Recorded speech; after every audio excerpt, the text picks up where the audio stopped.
From growing up in a small town in Cuba with zero ability to speak English, to becoming an Oscar nominee in the Best Actress in a Leading Role category for a role in an English-speaking movie, this Spanish actress has attained the unthinkable. But what is it about Ana de Armas? How did she become one of the most recognized actresses in Hollywood? How could this young girl come so far in Hollywood without even speaking English? Is it her beauty?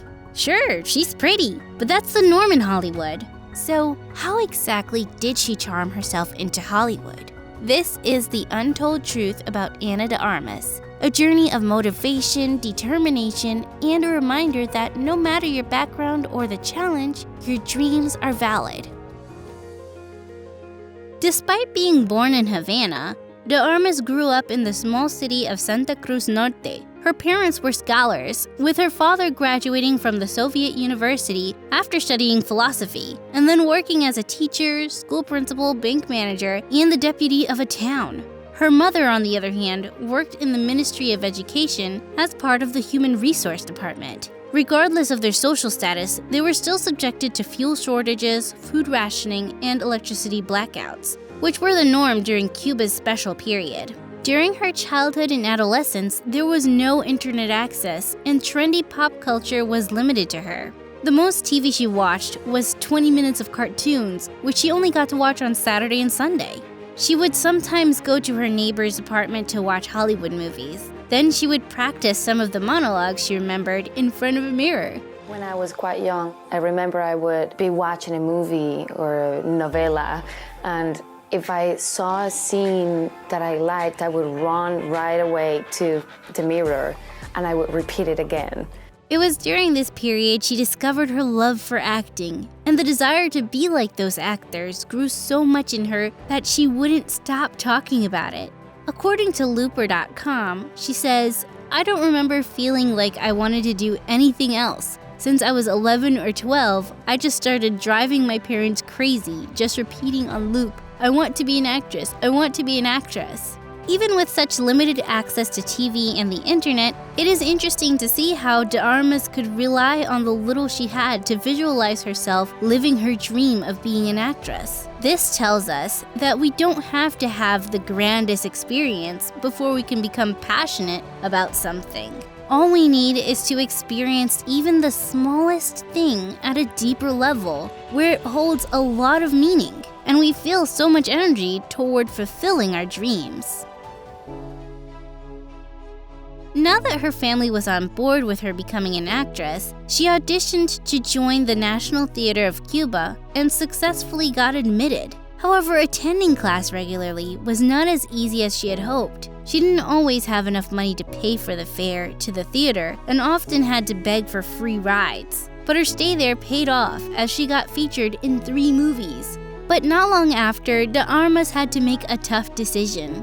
She left her 4-year drama course a few months before she presented her final thesis and was unable to graduate. She did this because she wanted to become part of the international movie industry as soon as possible. And that wouldn't be possible if she graduated from the National Theater of Cuba. Graduating meant she had to complete 3 years of mandatory service to the community before she would have been allowed to leave the country. As much as she would have liked to graduate from the theater, it seems going there was more of a means to an end. She learned a lot about acting and even had the opportunity to feature in movies, which is great for her resume. Of course, this doesn't mean you should abandon your school as well, but there will always be times where you have to make tough decisions in order to get the progress you want. De Armas moved to Madrid, Spain, to pursue her acting career and was also able to obtain Spanish citizenship at the age of 18 thanks to her maternal grandparents who were from there.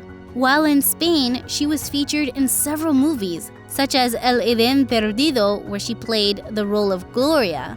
Then she appeared as a supporting character in Fernando Pérez's Madrigal. Months later, she was cast in the drama El Internado as Carolina. The show was set in a boarding school and quickly became popular with viewers, making her a popular face. But despite enjoying a level of fame in Spain thanks to the show, she was not satisfied with the outcome. De Armas felt typecast because she was only being offered roles as a youngster and didn't think the show was serving its purpose anymore, so she asked to be written out of it in its second to last season. De Armas was very intentional with her growth, and although she was getting the opportunity to act in several series and movies, the role was not enough to really show her talent beyond what it was. This prompted her to make decisions that most people would have been afraid to do. But instead, she was more concerned about her desires to have an impactful career than to settle for crumbs from the director's table.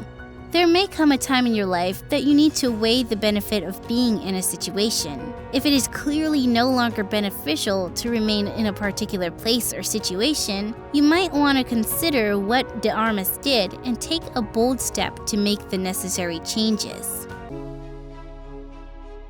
Since she no longer felt inspired in Spain, De Armas felt it was time for her to move to Hollywood. And while that makes sense as an actress looking to be featured in more internationally appealing movies, she clearly had one challenge. I don't know if you know, when I moved to LA 2 years ago, I didn't speak English at all, so this would ultimately be one of her greatest challenges while in America. When asked what gave her the confidence to want to act in America without knowing English, she said, I like adventure and challenge, I guess. I don't know. Adding that a movie she acted in also gave her confidence. De Armas is definitely an inspiration if you are looking for someone to motivate you to do the most unexpected and challenging thing. She literally learnt English in 4 months. And she told Vanity Fair that she did so out of necessity, recalling how she would spend 7 hours a day in the classroom to learn. The best part of this is that she committed herself to it, and it has made her successful. It is also worth noting that she didn't wait to become perfect before she began auditioning for English roles. She remembers not even knowing the meaning of "I beg your pardon." She says, "The first time I read for a part, I had no clue what 'I beg your pardon' was. I thought it was really angry, like 'I beg your pardon,' like 'I'm gonna take your pardon.'" Her confidence is definitely something to be inspired by, and it reminds us that it is okay to put ourselves out there, even before we become perfect. It is also important to give ourselves to learning, so that we can improve as we go. With so much improvement, this actress has been featured in many English-speaking movies, including the medical drama Corazon, where she played a Dominican woman with heart failure. And there is also Knives Out, where she plays an immigrant nurse in the murder mystery film.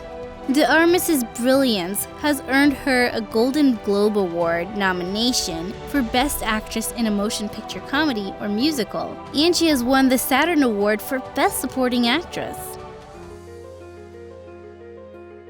This is one of the most significant roles De Armas has played so far, and as a Cuban, the role was very important to her, as it is not one someone from her part of the world would typically be cast in. But right from the moment she heard about it, she desperately wanted it, and it seemed all her efforts had finally brought her to this incredible opportunity.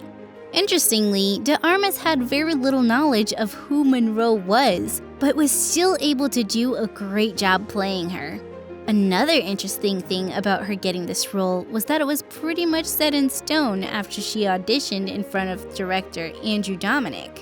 He immediately said she knocked it out of the park, and then Dominik told her that she was the one and that the part was hers. But she still had to audition for other people, including the producers, writers, investors, and other directors. And once the script was officially hers, she did a fantastic job on it. She tells Vanity Fair that the role was incredibly special to her. She added that, "I knew I could do it. Playing Marilyn was groundbreaking. A Cuban playing Marilyn Monroe. I wanted it so badly." No Time to Die director Kari Joji Fukunaga described De Armas as someone with confidence, humor, and a can-do attitude. A considerable reason she has succeeded in Hollywood despite her shortcomings, teaching us not to give up on our dreams and face each challenge head-on until they yield the desired results. What part of Ana de Armas' life do you find inspiring? Tell us in the comment section. And thanks for watching.